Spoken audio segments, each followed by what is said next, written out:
Kita melanjutkan pelajaran kita di Injil Yohanes, sekarang pasal 7 ayat 25 sampai 36. Di sini dibahas siapakah Yesus Kristus. Jadi di dalam bagian ini, identitas Tuhan Yesus tetap terus diperdebatkan di rakyat. Pada titik ini, penghuni Yerusalem belum sampai pendapat yang jelas mengenai dia. Dan Tuhan Yesus akan tetap memaksa mereka supaya pilih percaya atau pilih tolak. Dia tidak akan memperbolehkan sikap, oh ya, Rabi Yesus dia agak baik. Ya, saya kira dia agak baik. Tidak, sikap seperti itu tidak dimungkinkan mendengar kata-kata Tuhan Yesus Kristus sepanjang bagian ini.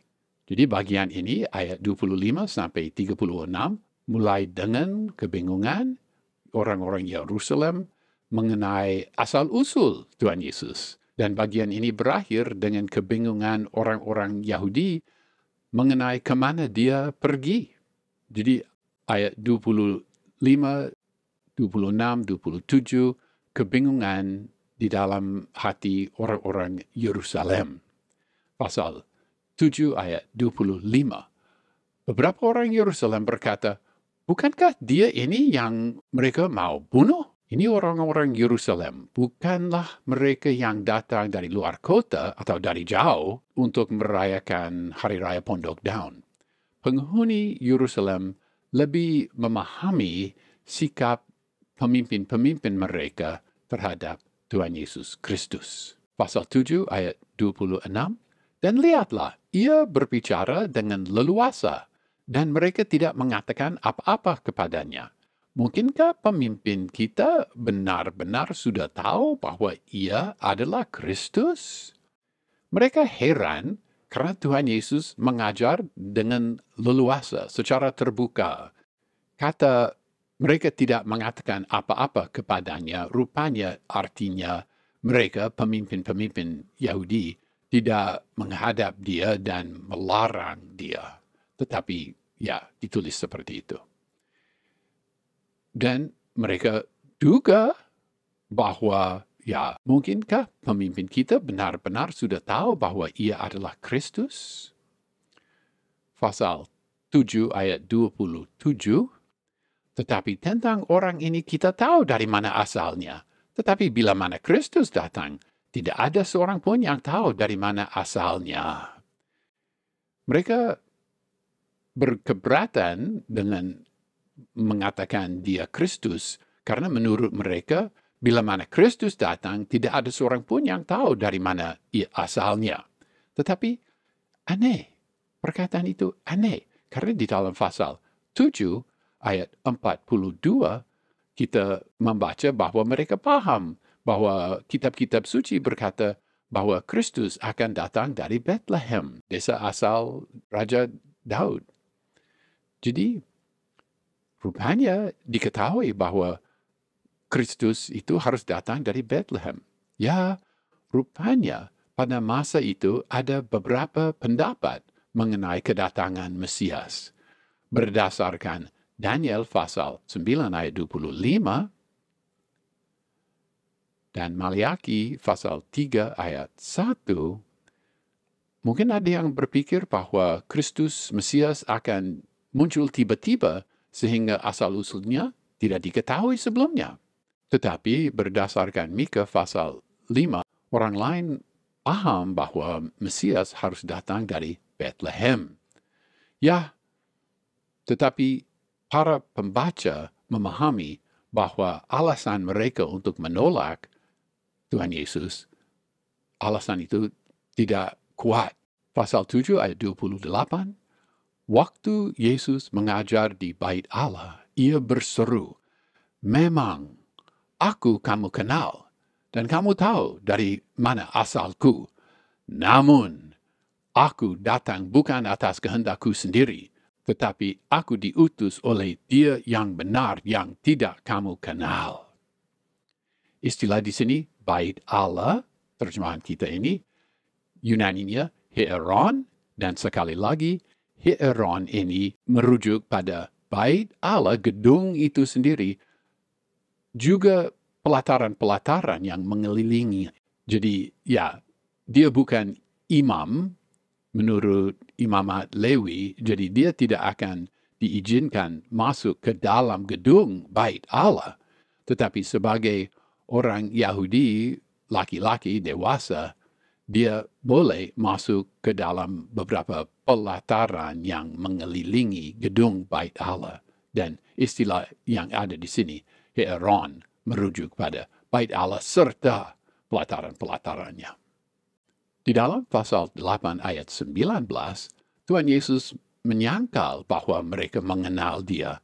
Tetapi di dalam ayat ini dia berkata, "Aku kamu kenal dan kamu tahu dari mana asalku." Apa ini? Ya, dari satu segi mereka mengenal dia seorang manusia, manusia sejati. Mereka mengenal dia. Dan mereka tahu bahwa dia dibesarkan di Nazaret. Tetapi dari segi yang lain, mereka tidak mengenal dia sama sekali. Mereka tidak tahu bahwa dia berasal dari surga. Dia adalah anak Allah. Dia diutus oleh Allah Bapa. Jadi dari satu segi, ya, mereka kenal. Mereka tahu. Tetapi dari segi yang lain, mereka tidak tahu. Dan jika mereka tidak mengenal Allah Bapa yang mengutus dia, bagaimana mereka akan mengenal dia sendiri yang datang menurut kehendak Allah Bapa? Pasal 7 ayat 29.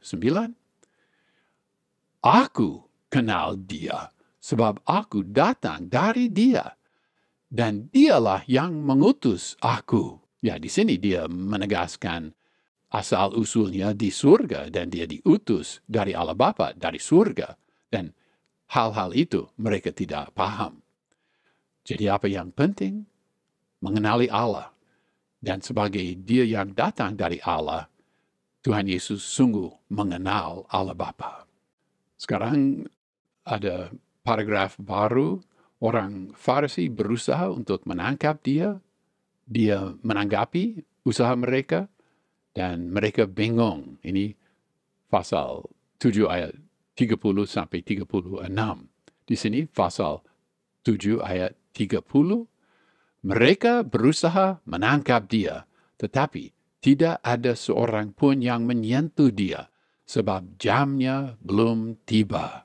Mungkin terjemahan baru berkata waktunya, saatnya, mungkin saya kira saatnya, tetapi aslinya hora, dan hora berarti jam. Jamnya belum tiba.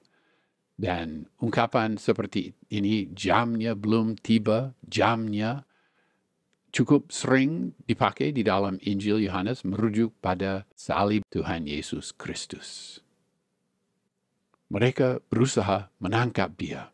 Ya, karena di dalam ayat 25, 26, 27, ini orang Yerusalem yang berbicara, nampaknya ini juga orang Yerusalem yang mau menangkap dia. Sehingga usaha ini untuk menangkap dia, ya berbeda dari usaha para pemimpin untuk menangkap dia. Ini spontan karena mereka tersinggung. Tetapi usaha mereka gagal karena jamnya belum tiba. Sesuatu yang juga mirip ini akan terjadi dalam pasal 7 ayat 44, pasal 8 ayat 20, pasal 8 ayat 59, dan pasal 10 ayat 39. Dan juga penjelasan bahwa jamnya belum tiba itu juga dicatat di dalam pasal 8 ayat 20. Walaupun dia menghadapi macam-macam ancaman, dia memang aman. Karena Allah Bapa mempunyai rencana yang harus digenapi, harus terwujud. Dan hal ini, keadaan aman di tengah-tengah apa yang nampak berbahaya, juga dibahas lebih lanjut dalam pasal 11 ayat 7 sampai 10.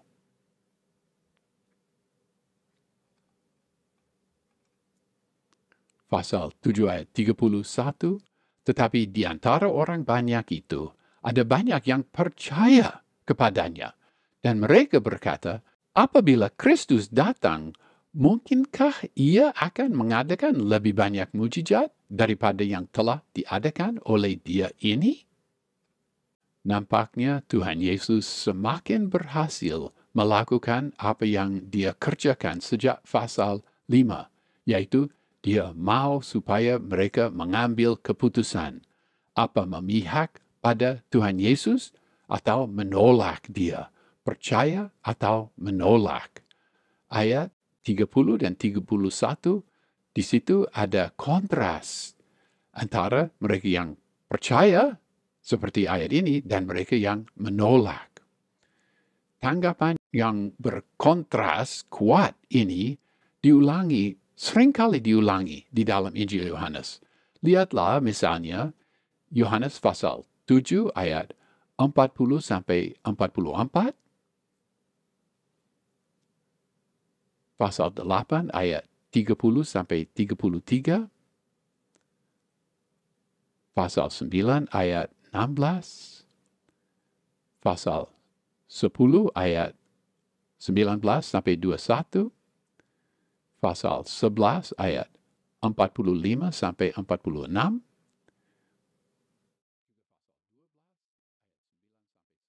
dan pasal 12 ayat 37 sampai 42. Pengulangan dari kontras ini, ada yang percaya, ada yang menolak. Sangat penting di dalam bagian ini di Injil Yohanes. Dan ini masuk akal, karena di bagian yang sebelumnya, katakan pasal 1 sampai pasal 7, di situ dia menyatakan bahwa dia lebih besar dari Musa, lebih besar dari hukum Taurat, lebih agung dari tradisi-tradisi dan adat istiadat mereka. Dan pernyataan itu melalui kata dan peristiwa. Pernyataan itu menuntut tanggapan.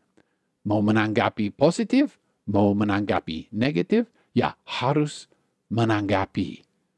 Dan tanggapan mereka, ya ada yang percaya, ada yang menolak, seperti ditegaskan berkali-kali dalam ayat-ayat yang tadi disebut. Di ayat ini, mereka percaya karena tanda. Alangkah baiknya jika mereka percaya karena perkataannya. Lihat misalnya pasal 4 ayat 48 dan pasal 20 ayat 29. Tetapi lebih baik percaya karena tanda daripada menolak Tuhan Yesus. Lihatlah pasal 10 ayat 38. Pasal 7 ayat 32, orang-orang Farisi mendengar orang banyak bersungut-sungut mengenai hal itu, mengenai dia, dan karena itu imam-imam kepala dan orang-orang Farisi menyuruh penjaga-penjaga bait Allah untuk menangkap dia. Ya, kata bersungut-sungut ini, Yunaninya gongudzo, ini muncul di dalam Injil Yohanes 4 kali, dan artinya ya bersungut-sungut atau berbisik, atau kadang dengan sikap negatif, kadang dengan sikap positif. Sehingga boleh diterjemahkan, mungkin kadang harus diterjemahkan berbisik. Memang ayat 30 di atas sikap mereka negatif, tapi ayat 31 sikap mereka positif. Sekali lagi, kata ini muncul 4 kali di dalam Injil Yohanes, pasal 6 ayat 41, maka bersungut-sungut gongudzo orang-orang Yahudi tentang dia karena ia telah mengatakan, akulah roti yang telah turun dari surga. Juga 6 ayat 43, jawab Yesus kepada mereka, jangan kamu bersungut-sungut. Pasal 6 ayat 61, Yesus yang di dalam hatinya tahu bahwa murid-muridnya bersungut-sungut tentang hal itu, berkata kepada mereka, adakah perkataan ini menggoncangkan imanmu?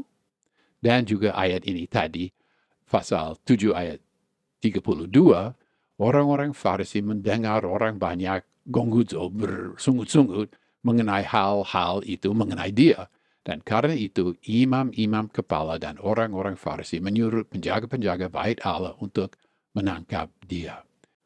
Beberapa penafsir menolak adanya orang Farisi kerjasama dengan imam-imam kepala. Karena imam-imam kepala itu mereka orang Saduki. Dan Saduki, Farisi ya saling membenci. Dan tidak mungkin kerjasama menurut mereka.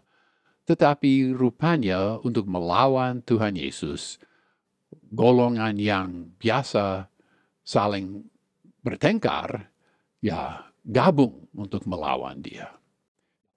Pemimpin-pemimpin Yahudi tidak mungkin membiarkan kata ini di ayat 31, apabila Kristus datang, mungkinkah ia akan mengadakan lebih banyak mujizat daripada yang telah diadakan oleh dia ini? Maka mereka cepat bertindak. Mereka mengutus penjaga-penjaga. Kata penjaga ini, huperetes, pelayan, boleh diterjemahkan, huperetes.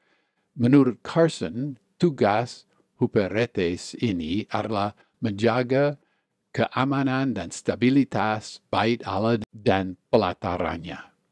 Mereka pasti harus tunduk pada kuasa Roma, tetapi biasanya Roma tidak mau terlibat dalam hal-hal yang bersifat agama seperti itu.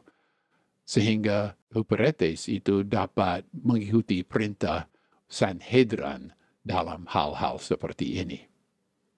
Pasal 7 ayat 33, maka kata Yesus, tinggal sedikit waktu saja aku berada bersama kamu dan sesudah itu aku akan pergi kepada dia yang telah mengutus aku. Dengan kata lain, dia berkata, ya, kamu mau menangkap aku. Tidak lama lagi, aku memang akan meninggal. Bukan karena kamu berhasil, tetapi karena waktu yang ditetapkan oleh yang mengutus aku telah tiba. Dan bagi aku, maut hanya berarti kembali kepada dia yang mengutus aku.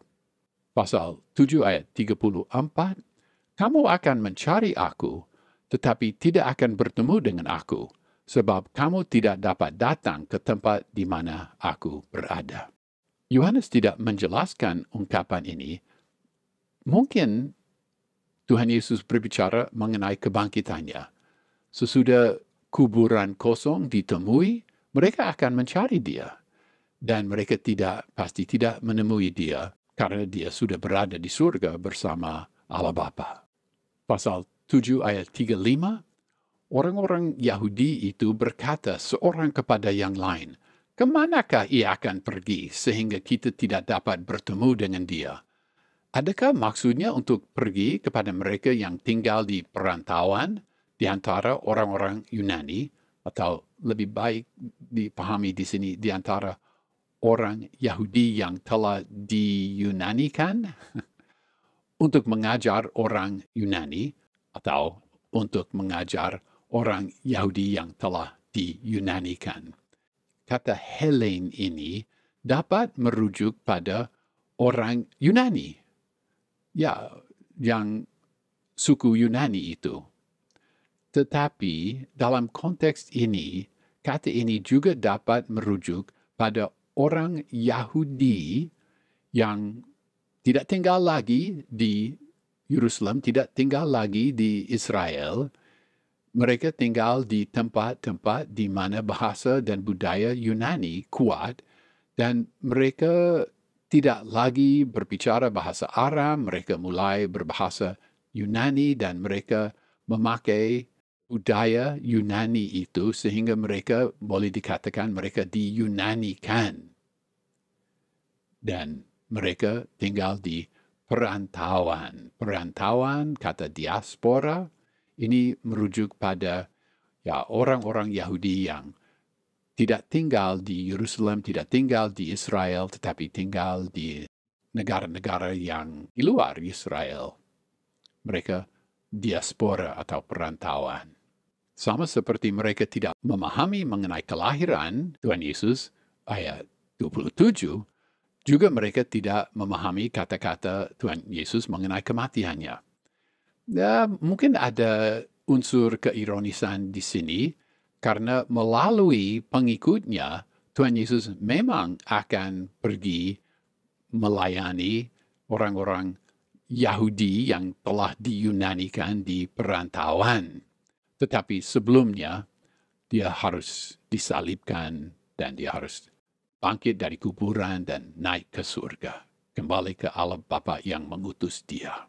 Pasal 7 ayat 36, apakah maksud perkataan yang diucapkannya ini? Kamu akan mencari aku, tetapi kamu tidak akan bertemu dengan aku, dan kamu tidak dapat datang ke tempat di mana aku berada. Mereka berpikir mereka memahami segala sesuatu mengenai asal-usul Tuhan Yesus, tetapi mereka tidak memahami apa-apa mengenai kematiannya. Jadi sekali lagi, ayat-ayat ini, pasal 7 ayat 25 sampai 36, mulainya dengan kebingungan orang Yerusalem mengenai asal-usul Tuhan Yesus Kristus, dan bagian ini berakhir dengan kebingungan orang-orang Yahudi mengenai kemana dia akan pergi. Maka rasanya kemajuannya sedikit sekali. Tetapi bagian ini mempersiapkan kita pada kata-kata yang akan dia ucapkan pada hari terakhir, yaitu pada puncak perayaan itu, juga menyiapkan kita terhadap peningkatan ketegangan yang disebabkan kata-kata itu.